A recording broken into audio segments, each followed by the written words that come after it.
Hi, I'm Patty, and this is my story. One of the staff members here came up to me and said, "We need you to be our parish nurse." Now, it was probably about 96.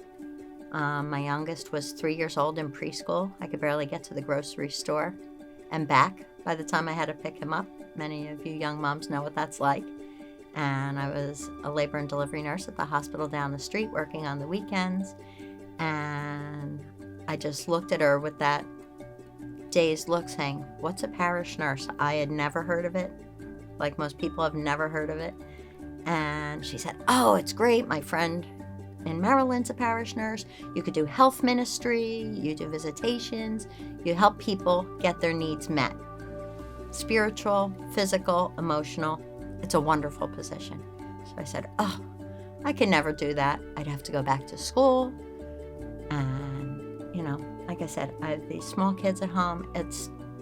I could just never do it."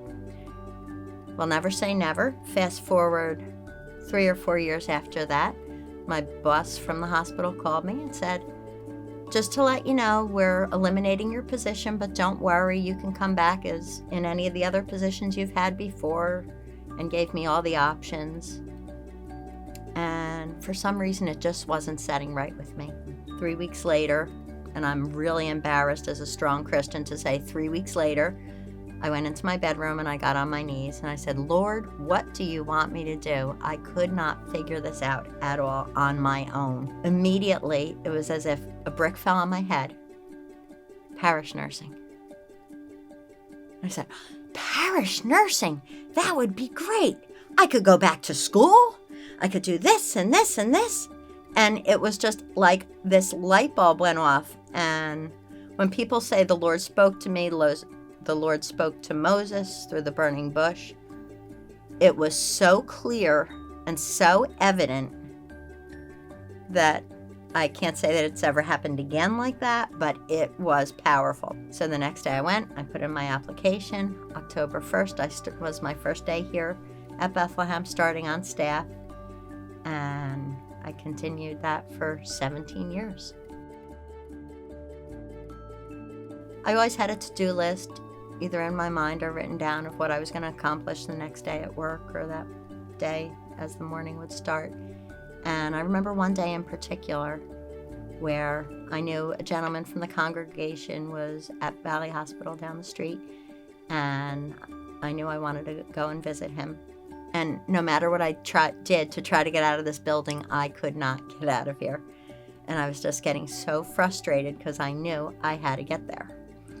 So finally, by 2 p.m, I said, "I just have to get out of here and leave." So over I went, and I was speaking to him and his wife, and about 5 minutes later, the neurosurgeon came in. And I said, "Would you like me to step outside?" I always give him that option.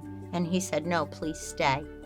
And the neurosurgeon then went on to describe the detail of all that needed to be done, what was going on in his brain, and then brain surgery that he would then need.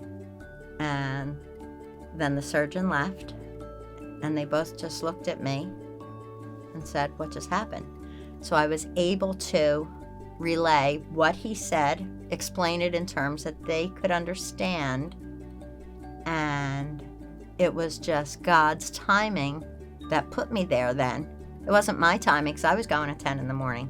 10, 10:30, 11. I just kept trying to get there, and I kept being stopped. And at that point, I realized we are just like chess pieces if we let God use us and move us around to be where we need to be at the moment that people need us to be there.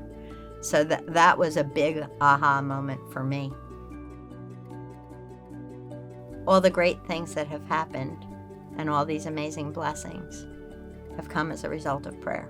Me kneeling in my bedroom, asking the Lord, "What do you want me to do?"